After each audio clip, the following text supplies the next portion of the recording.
안녕하세요. 저는 상담 심리 채널을 운영하고 있는 유튜버 웃다라고 합니다.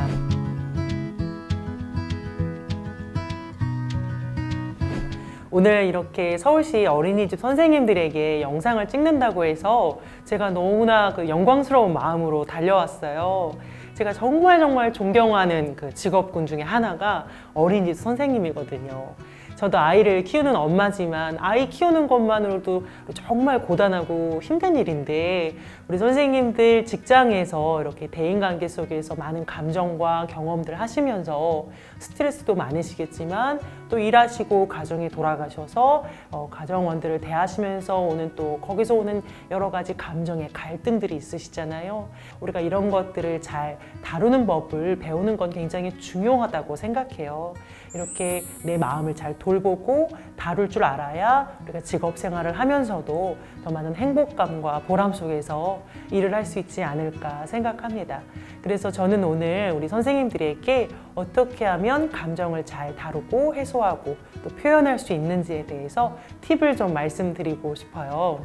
그래서 제가 지금부터 말씀드리는 감정표현법 외에도 우리 서울시 및 자치구 육아종합지원센터에서 우리 상담 선생님들에게 도움을 요청하시고 우리 여러분들이 마음과 감정을 이렇게 털어놓으시면서 도움을 받고 상담받으시면 좋겠다는 생각이 들어요.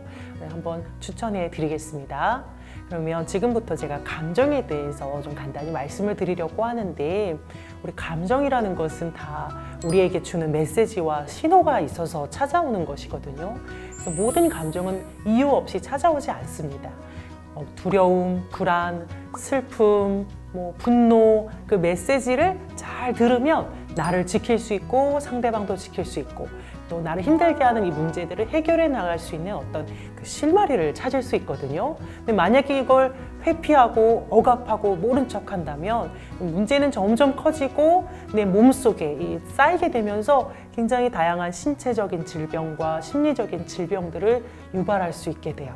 그래서 우리 선생님들이 이 감정의 속성을 잘 이해하시면 좋을 것 같은데요.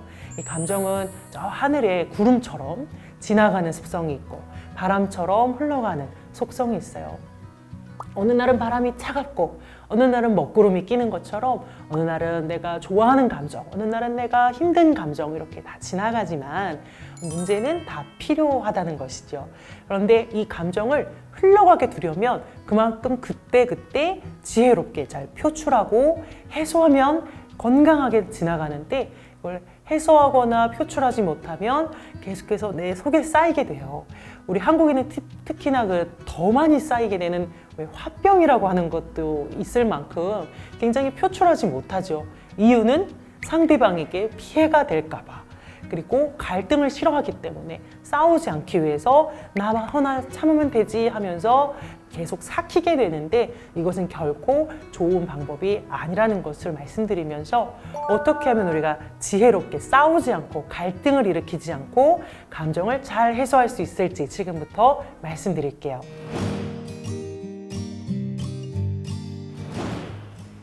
일단 제가 가장 추천드리고 싶은 방법은 아이메시지라고 하는 대화법입니다. 아이대화법, 아이메시지라고 하는데요. 예를 들어서 유대화법은 너에게 초점을 맞춘 거예요. 너의 문제 행동에 초점을 맞추었기 때문에 너는 이러이러한 사람이야, 넌 참 이러이러해, 이렇게 대화를 하게 돼요. 그러면 상대방은 모독감과 비난감을 느끼기 때문에 그때부터 내 말이 들리지 않습니다. 대화가 되지 않고 소통이 되지 않으면서 나는 오히려 더 화만 나지 감정이 잘 해소되지 않거든요. 대화가 안 되기 때문에. 그래서 이럴 때는 오히려 아이 메시지, 너의 행동에 초점을 맞춘 게 아닌 나의 감정에 초점을 맞추어서 이야기를 하게 되는 겁니다. 나의 감정에 초점을 맞추게 되면 상대방은 그때부터 내 이야기가 들려지게 되거든요. 그리고 나도 상대방을 기분 나쁘지 않게 하면서 내 마음을 표현할 수 있게 됩니다. 조금 더 구체적으로 이 아이메시지를 설명드리자면 4가지로 분할해서 생각해 볼 수 있어요. 관찰, 생각, 감정, 요구입니다. 상대방의 행동을 그저 객관적으로 관찰하고 딱 그것만 이야기하는 게 첫 번째 단계예요. 여기서 중요한 거는 과장하거나 모독하는 말을 하지 않고 딱 그 행동만 이야기하셔야 돼요. 예를 들면 저 같은 경우는 이렇게 하거든요. 당신은 집에 오면 주로 휴대폰을 보거나 낮잠을 자지? 이렇게 이야기를 했어요. 이건 정확한 사실만 이야기한 거예요. 근데 여기서 우리가 기분이 나쁘다고 해서 과정하거나 모독을 하면 당신은 정말 휴대폰 중독자야. 아니면 당신은 정말 하루 종일 핸드폰만 해. 밤새도록 게임만 하지. 이렇게 말하면 과장이 돼버리기 때문에 그때부터 상대방은 우리의 말을 듣지 않습니다. 그럼 대화가 되지 않아요. 감정 해소가 되지 않아요. 그래서 관찰을 부분을 말씀하실 때는 딱 그것만 객관적으로 말씀을 하셔야 설득력을 얻을 수가 있어요. 그 다음에는 관찰에 대한 나의 생각을 이야기하는 건데요. 이것도 사실인 것처럼 이야기하시면 안 되고 딱 내 생각을 이야기하는 거예요. 예를 들면 아까 이어서 말씀드리자면 당신은 집에 오면 주로 휴대폰을 보거나 낮잠을 자요. 여기에 대한 나의 생각. 그래서 나는 내 아이들하고 우리 셋만 우리 가정인 것 같다는 생각이 들어요. 당신은 내 가정이 아닌 것 같다는 생각이 종종 들어요. 이렇게 나의 생각을 이야기해요. 이거를 사실처럼 이야기해버리면 또 모독이 되는 거예요. 당신 내 가족도 아니야. 우리 애들 아빠도 아니지. 이러면 이거는 이제 나는 사실인 것처럼 얘기해버리니까 상대방이 모독감을 느끼면 그때부터 또 대화가 안 되거든요. 그래서 내 생각을 구별해야 돼요. 나는 우리 가족이 셋만 가족인 것 같다는 생각이 들어요. 이렇게. 그 다음에 여기서 가장 하이라이트, 가장 중요한 포인트가 바로 감정이에요. 이 부분을 많은 한국 사람들이 생략하기 때문에 해소가 되지 않고 문제 해결이 되지 않아요. 그런데 이 감정을 꼭 표현하셔야 서로 친밀감을 쌓을 수 있고 문제를 해결할 수 있는 포인트가 되거든요. 그래서 감정을 말씀하실 때에는 당신이 이렇게 집에 와서 주로 휴대폰을 보고 낮잠을 자요. 그러면 나는 우리 가정이 셋밖에 없다는 생각이 들어요. 그래서 나는 너무나 불안하고 걱정돼요. 내가 힘든 건 둘째치고 우리 아이들이 아빠로부터 애정을 받지 못한다는 생각이 들어서 내가 굉장히 아이들이 걱정돼요. 이것은 나의 감정이에요. 당신의 이러한 행동 때문에 내가 걱정이 돼요. 내가 슬퍼요. 내가 불안해요. 이렇게 내 감정에 초점을 맞추어서 이야기를 하게 되면 상대방은 내 마음에 귀를 기울이고 이야기를 듣기 시작해요. 그러면 여기에서 끝나면 안 되고 이야기를 할 때에는 마지막에 요구사항을 좀 구체적으로 주셔야 돼요.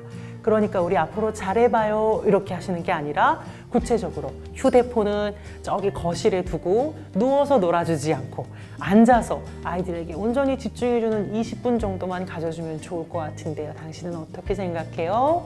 이렇게 관찰, 생각, 감정, 요구 이렇게 하면 서로 갈등을 빚지 않으면서 나의 문제를 해결할 수 있고 감정도 해소할 수 있고 점점 나아지는 관계를 만들 수가 있어요. 이것을 직장에서도 적용하실 수 있고 가정에서도 적용하실 수 있고 또 지인들 사이에서도 적용하실 수 있어요. 또 하나의 사례를 말씀드릴게요. 이번에는 우리 선생님들께서 어린이집에서 적용해 볼 만한 사례를 말씀드리고 싶은데요. 일을 하다 보면 직장 동료 선생님들이나 또 선임 선생님들에게 이렇게 좀 기분 나쁜 말을 들을 때가 있잖아요. 이럴 때 보통 우리 선생님들 마음속에 삭히고 그냥 넘어가고는 하는데 이게 좋은 방법은 아니라고 말씀드렸어요. 어떻게 하면 이것을 잘 지혜롭게 내 마음을 표현하고 감정을 해소할 수 있을까? 한번 예를 들어 설명을 해볼게요. 만약에 우리 선생님들께서 아이를 케어하다가 아이가 다친 거예요. 나도 실수한 걸 충분히 알고 있고 나도 반성하고 있는데 선임 선생님이나 동료 선생님이 와서 나를 모독하는 말로 이 사람아 생각 좀 하고 일을 해야지 왜 이런 바보 같은 실수를 했어 하고 나를 다그친다면 내 마음이 너무 속상할 거 아니에요. 어떻게 표현하면 좋을까요? 먼저 관찰이죠. 선생님 지난번에 저한테 생각 좀 해 이 사람아 왜 이렇게 바보 같은 실수를 했어 라고 말씀하셨죠. 관찰. 그 다음 생각은 뭐라고 하면 될까요? 나는 그 말을 들었을 때 선생님이 나를 무시하고 나를 별로 좋아하지 않는다는 생각이 들었어요. 하지만 저는 정말 선생님을 좋아하고 존경하거든요. 그럼 여기에 대한 감정. 나도 잘하고 싶었는데 일부러 실수한 게 아니었잖아요. 근데 선생님이 그것을 알아주지 않고 그렇게 말을 하니 내 마음이 굉장히 서운했어요. 이렇게 감정을 표현하세요. 그 다음 마지막으로 요구. 다음부터는 그런 실수가 있을 때 또 일을 하면서 부딪히는 것이 있을 때 물론 화가 나시겠지만 저도 잘못한 거 알고 있으니까 조금 더 제가 왜 그런 상황에서 그렇게 행동을 했는지 이유를 먼저 물어봐 주시면 어떨까 생각이 들어요. 저도 앞으로 더 조심히 일을 할게요 하고 요구사항까지 이렇게 말씀을 하시면서 대면에서 말씀하셔도 좋고 뭐 문자라든지 전화를 드려도 좋고 한 번쯤은 마음에 쌓여있는 것을 동료 간에 한번 해소하고 대화하는 시간을 갖는다면 훨씬 더 직장 분위기가 좋아질 수 있다고 생각이 듭니다. 선생님, 전 너무 화가 나 죽겠는데 어떻게 그렇게 말을 하나요? 하지만 연습에 의해서 하실 수가 있고 너무 화가 치밀어 오를 때는 그냥 화를 내셔도 괜찮아요. 싸우고 사는 것이 인간답거든요. 싸움은 무조건 나쁜 것이 아니라 때로는 생산적인 결말을 빚어줄 때도 있고 친밀감을 형성해 줄 때도 있어요. 싸우고 나서 어떻게 정리하느냐가 중요한 것이죠. 그래서 참는 것이 답이 아니라 지혜롭게 잘 표현하는 것이 답이다라고 말씀드리고 싶습니다. 만약에 내가 이렇게 말을 했는데도 상대방이 계속 나를 배척하고 받아들이지 않는다면 그것은 어찌 보면 그 상대방의 문제일 수 있기 때문에 모든 것을 다 내 탓으로 가져가기보다는 때로는 문제를 좀 분리하는 방법도 좋은 것 같아요. 네, 선생님들 어떻게 들으셨나요? 굉장히 어려운 일이기도 하지만 하시다 보면 또 하실 수 있거든요. 이렇게 해서 여러분들께서 즐거운 마음으로, 보다 행복한 마음으로 어린이집 교사 생활을 계속 이어나가실 수 있기를 제가 꼭 응원하겠습니다. 또 마지막으로 우리 서울시 및 자치구 육아종합지원센터에서 상담 선생님에게 이렇게 상담을 의뢰하시고 신청하시고 도움 받으시는 방법 꼭 다시 한번 추천드리겠습니다. 들어주셔서 감사합니다. 안녕.